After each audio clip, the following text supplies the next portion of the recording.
Wow, wow, wow, wow. Ini hebat nih. Presiden UMNO setelah dia menang kes mahkamah. Makin berani dan yakin. Tahniah diucapkanlah kepada Presiden UMNO ini.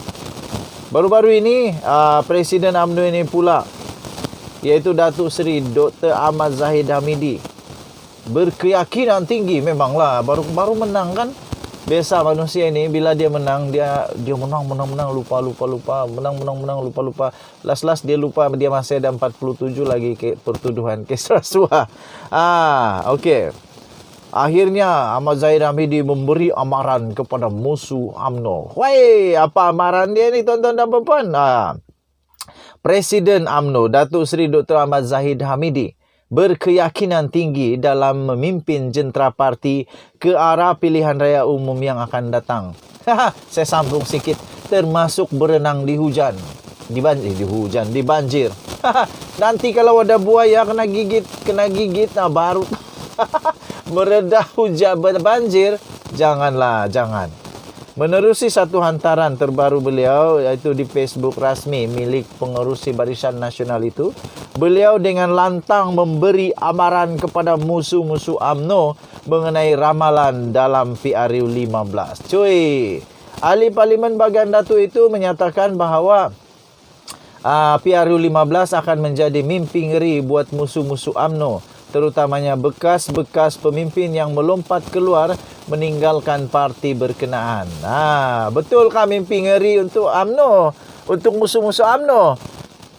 Betulkah menjadi mimpi ngeri untuk musuh-musuh UMNO, ataupun ini akan menjadi mimpi paling ngeri untuk Zahid Hamidi? Persoalannya sekarang, kalau UMNO BN menang dan Zahid masuk penjara, apa gunanya juga? Apa gunanya juga? Dan juga dia dapat merasa kenikmatan UMNO BN menang. Paling-paling dia gembira di penjara lah, di dalam penjara. Paling-paling dia bergembira dalam penjara. Dia dapat cakap, tahniah menang BN UMNO. Tapi dia meraihkan di penjara. Ahli Parlimen Bagan Datuk itu menyatakan bahawa PRU 15 akan menjadi mimpi ngeri buat musuh UMNO. Beliau berkata bekas pemimpin UMNO yang melompat parti akan dihukum oleh pengundi mereka. Malah kini ramai dalam kalangan golongan itu takut tewas dan ditolak rakyat kerana prestasi buruk di kawasan masing-masing. Menariknya, kenyataan yang dikeluarkan oleh bekas timbalan Perdana Menteri itu dibuat selepas sehari beliau dibebaskan atas 40 pertuduhan rasuah berhubung sistem visa luar negara VLN oleh Mahkamah Tinggi Shah Alam. Yakin betul dia ni. Selepas menang terus yakin habis-habisan. Tapi jangan lupa, pendakwaan sudah membuat rayuan di mahkamah. Rayuan untuk dia disemak semula, adakah betul dia menang, dia kalah kah, ulang balik kah. Jadi jangan terlampau gembira dulu. Besar kemungkinan harapan UMNO untuk kembali bangkit dalam PRU 15 makin cerserah susuran melihat keputusan mahkamah berpihak kepada Ahmad Zahid Hamidi. Belum lagi, ada satu lagi. Najib Razak sudah masuk di penjara tu. Bung Mokhtar sudah disuruh untuk membela diri. Dalam pada itu, Parti Bersatu di bawah pimpinan Presidennya Tan Sri Muhyiddin Yassin tidak bersetuju untuk mengadakan PRU 15 dalam masa terdekat. Muhyiddin berkata banyak perkara yang perlu diberi perhatian oleh kerajaan berbanding isu pilihan raya. Harus diingat, Tan Sri Muhyiddin Yassin ada banyak dia punya ahli parlimen yang menyokong Ismail Sabri Yaakob. Kalau dia tarik, memang bubarlah. Tapi dia tidak juga tarik. Tambahnya, apa yang menjadi keutamaan pada ketika ini adalah tindakan kerajaan untuk memulihkan serta menstabilkan ekonomi rakyat dan juga negara. Sementara itu, bekas Perdana Menteri juga Tun Dr. Mahathir Mohamad turut mempunyai pendapat yang sama dengan Muhyiddin. Beliau yang juga pengerusi Penaja Gerakan Tanah Air GTA berkata, waktu paling sesuai diadakan PRU 15 adalah dalam keadaan negara tenang dan bebas daripada sebarang bencana seperti banjir. Jelasnya, jika pilihan raya diadakan pada musim banjir, ia akan menyukarkan banyak pihak termasuk rakyat. Kita jumpa lagi. Bye-bye, Malaysia. Sakit jiwa. Sakit jiwa. Tuan-tuan dan puan-puan, saya ada satu soalan, kamu patut jawab. Kamu patut jawab saya, sebab saya ini orang baru belajar, tidak pandai apa-apa. Jadi soalan saya senang. Kalau duit itu diubah daripada dengan cara membersihkan duit itu dengan cara pengubahan wang haram, adakah wang itu jadi duit haram? Atau masih duit haram ataupun sudah jadi duit bersih? Nah, itu pertanyaan pertama. Pertanyaan kedua, kalaulah aktiviti itu datang daripada aktiviti pengubahan wang haram, adakah wangnya itu haram?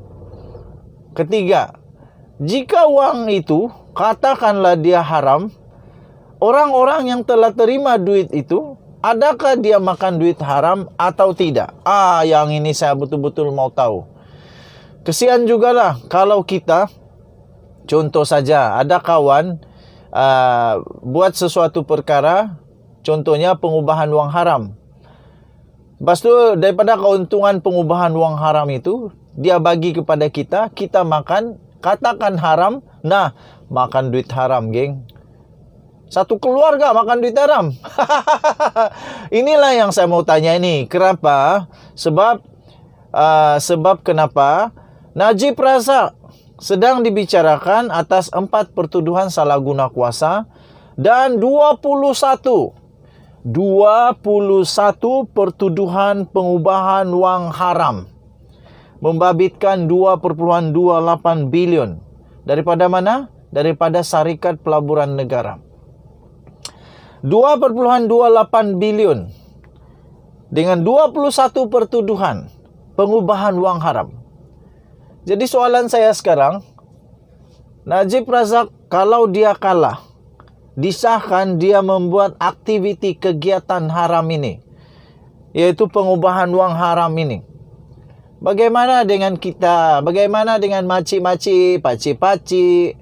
Lagi kesian kalau ada masjid kah, surau kah, gereja kah, kuil kah, tokong kah, apa sajalah yang telah terima wang hasil daripada pengubahan wang haram itu. Waduh, ini sangat pening kepala. Harap-harap Najib Razak tidak buat itulah. Harap-harap dia tidak buat itu. Jadi harap-harap dia tidak lakukan itu. Saya yakin tidaklah, jangan risau.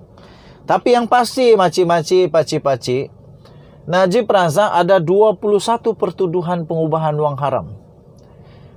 Wah, ini teruk nih, teruk betul ini.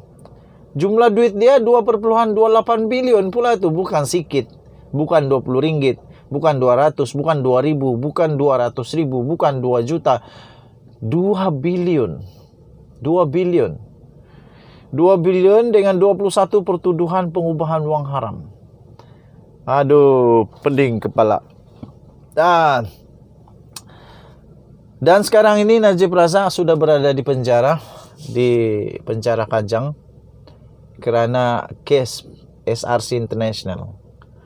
Jadi saya minta tolong kepada kamu yang pandai, tolong kasih teranglah, kamu komen di ruangan komen. Apa hukum hakam benda-benda macam begitu? Adakah Najib Razak